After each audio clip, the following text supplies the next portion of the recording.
Hi, my name is McKinley, and in this video, we're going to talk about my 3 favorite reads of the week and my favorite cover of the week for the week of February 9th, 2022.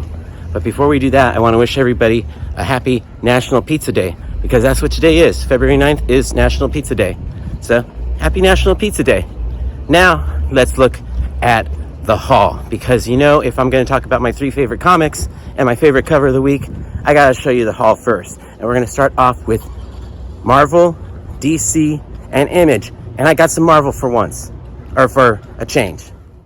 On Marvel, the new Moon Knight. And that wraps it up for my Marvel haul. Now let's move on to my DC books. Batgirls, Detective Comics, Black Manta, The Joker, and rounding out my DC haul is Future State Gotham. On Image, the new issue of Radiant Black. I guess they're all new issues. And The Scorched. Now let's move on to the real indies. Starting off the real indie haul, I got Puke Banter by James the Stanton. You can tell that it's a smaller sized format. I got Draculina with that beautiful rose Besch cover. Good Boy, and this is on Source Point Press. Also on Source Point Press, I got Cover of Darkness. And rounding out the indies, is the new issue. Gosh darn it, they're all new issues. Evil Ernie with the Teenage Mutant Ninja Turtles #3 cover homage. And that was the haul. If there was something that came out this week that I missed, that you picked up, that you think I should get, let me know in the comments below. Because it is National Pizza Day, before we talk about my favorite cover of the week, let's talk about what your favorite toppings are on your pizza. I got 2 pizzas today, a Cruise Classic and an all-meat orgy. My favorite pizza is probably the Cruise Classic, and that has pepperoni, sausage, black olives, mushrooms, and normally it comes with red onions, but I substitute green onions. And Woodstock's is really cool because they don't charge you extra for substituting their combos. My second favorite pizza is an all-meat orgy, which is exactly what it sounds like. It's bacon, Canadian bacon, sausage, pepperoni, and normally it comes with salami, but I substitute out salami for black olives just to get, there's already enough meat. I love salami, but there's already enough meat on that damn pizza. I like to switch it up and throw some black olives on there instead. And like I said, they don't charge you extra for substituting stuff out of their combos, which is something I really like about Woodstock's. One of the many things I like. What's your favorite kind of pizza? Let me know in the comments below. Let's talk about my favorite cover of the week, and then we'll talk about my 3 favorite reads of the week. It was a good week for books and a good week for covers. Lee Bermejo did not disappoint with his cover for Detective Comics. And if there's a new issue of The Joker, there's going to be a good punchline variant. And John Boy Myers did not disappoint with this punchline variant. Black Manta has had some good covers all throughout this entire 6-issue run. And this last issue in the 6-issue run, the cover by Sanford Green, I thought was really cool. I like the skulls down here. My girl Rose Besch, I love Rose Besch and I love her artwork. She did a great cover. Sexy, but still kind of like arty, designy for Draculina. I love this cover. My cover of the week, though, has to be Moon Knight and Corey Smith with Rachel Rosenberg. And at the bottom, it says, after McNiven, so I assume that's Steve McNiven, but maybe you guys know more than me, and maybe you even know what this is an homage to, because I don't know. But I thought it was awesome, and that's my cover of the week. Let me know what your cover of the week was in the comments below. Before I tell you about my 3 favorite reads of the week, I do want to make a small complaint. And I'm not really one to complain, because I try and keep everything on these vids positive.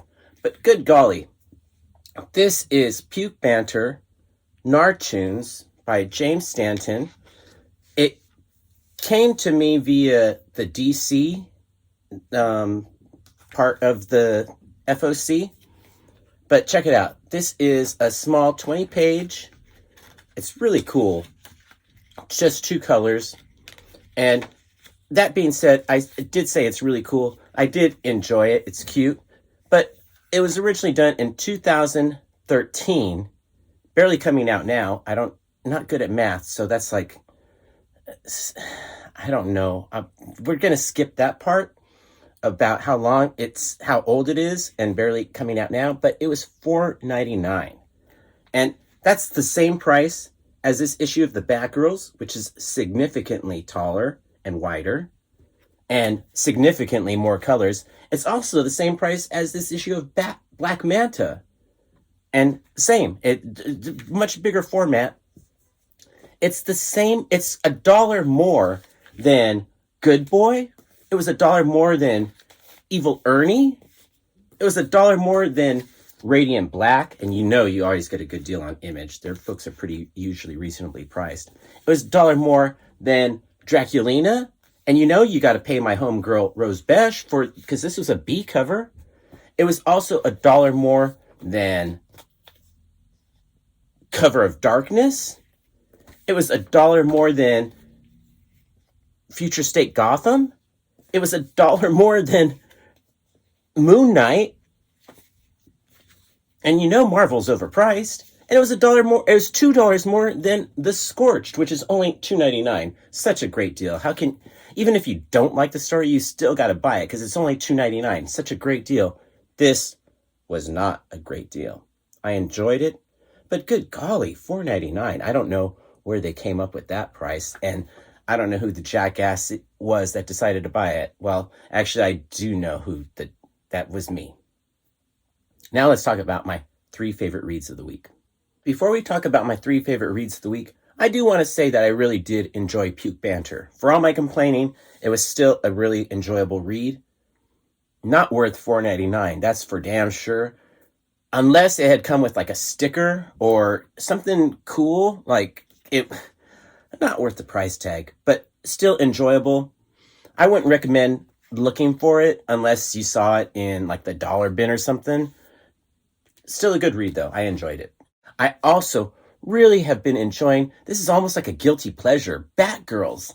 I'm surprised at how much I enjoy this. Mariko Tamaki has been doing a great job with Detective Comics, and that story did not disappoint. The B story did not disappoint either. Those were all great reads, but my 3 favorite reads of the week this week are not any of those. So let's start off with my 3rd favorite read of the week. It's another guilty pleasure for me because I have been enjoying the heck out of Evil Ernie. I didn't think I would. It just seemed to me like a violent comic or gory. It didn't really seem like my cup of tea, but it has been enjoyable. And I am actually liking the artwork. We got a great combination and a great story. I'm on board for Evil Ernie. And that surprises me because it didn't seem like it was going to be a book that I would enjoy, but I've been enjoying it.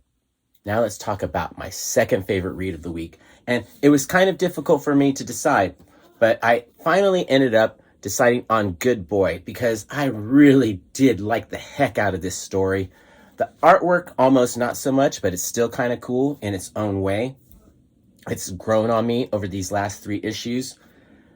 Give me a dog with a gun who's avenging the death of his parent or his human. I think his